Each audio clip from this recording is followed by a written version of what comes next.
want to stay here. This is my community. I've been here. My mom moved us up here when we were young to start a new life from Mississippi, and I graduated from North, so I've always lived in North Minneapolis, and I've always been a part of my community, and I just want my house.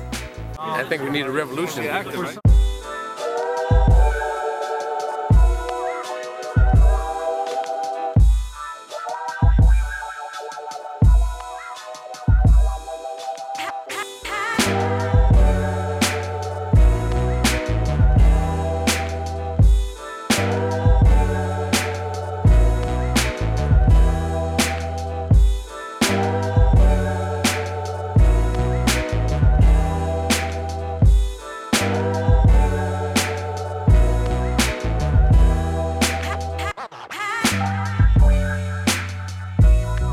It's interesting that in South Minneapolis, they're really motivated to work and solve a problem.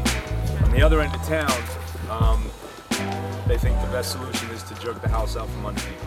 I grew up in North Minneapolis, and all we were ever told is own your home for the security and for the stability of our community. We need to own our homes to make our families strong, to make our community strong.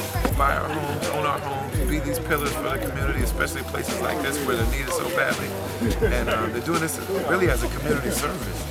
You think about the kids that are growing up around here, and then, because of the economy, lose a job, miss a few payments, and then, the bank that's based here wants to come and take a home away from a family. This is a security issue, man. This is a stability issue in our community. Neighbors have to come together and stand with people like that have been creating this foundation for our community for so long. We have to come and stand with them in times like this. Because any of us is 3 months away from being in this situation. I'm 3 months away from being here. This is not just about, money at the bottom line. These are communities that have been hardest hit by banks just like US Bank. And they owe it to not just Monique, but to the country to stand up and actually do what's morally right now. We understand how economics works. We understand how the global economy works. But we don't think it's right that they abandon their obligations to the American people and then leave people literally out in the cold. And if they think this is gonna get lighter, it's gonna go away, no, it's not going away. This is the movement of our time right now, and we're squaring off against financial institutions that have a lot of money, but we have a lot of people. I mean, they can do this. That's the thing I want them to understand. I know that you can do this, US Bank, Richard Davis. Do your thing, do your job, man. It's not that hard. It's a no-brainer. In this economy, man, people lose their jobs. And you lose your job, and it takes a minute to get back on your feet. So that nobody's saying, yeah, I'm not going to pay you for my house anymore. I'm just let me keep it. Just saying, meet with these people. Banks have an obligation to our community to meet with homeowners, meet with families, meet with these pillars of our community, and work out a solution that works for everybody. But mainly, first and foremost, a solution that keeps families in their homes, keeps these important rocks of our community strong and secure. US Bank itself is a pillar of the community. That's right. They employ lots of people. We don't want to paint them as the evil boogeyman. But what they're doing in this particular case and with families like Monique is immoral. That's the bottom line. I want to challenge US Bank today. Send a mediator out to Monique White's house. Send somebody to sit with her and then decide you're going to take her home. Send an individual to sit face-to-face with Monique White. Look at her paperwork. Look at the fact that she has 2 jobs. Look at the fact that she can pay some version of the mortgage that she has, and then decide you're going to take the house away. If you can do that, and you can do that in a public way, and you can live with yourself, fair enough. But until then, do the right thing.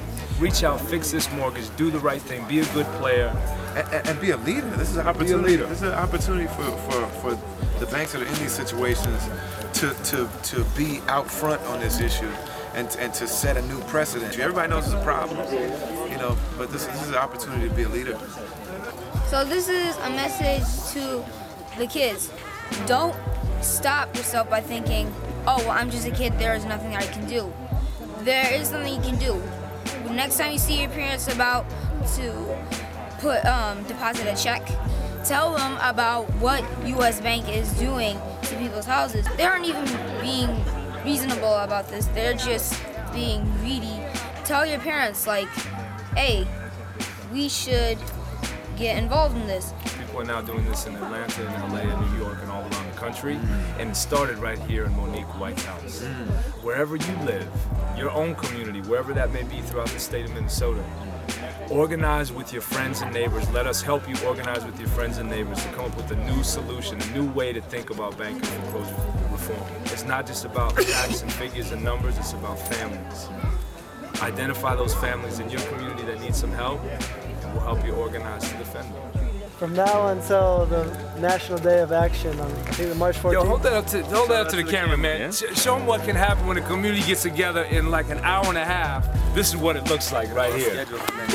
This is what the schedule looks like. Let's ask you one. I think it's time that we all stand together and reunite. I think it's time that we look at the facts for real and quit looking at the dollar signs.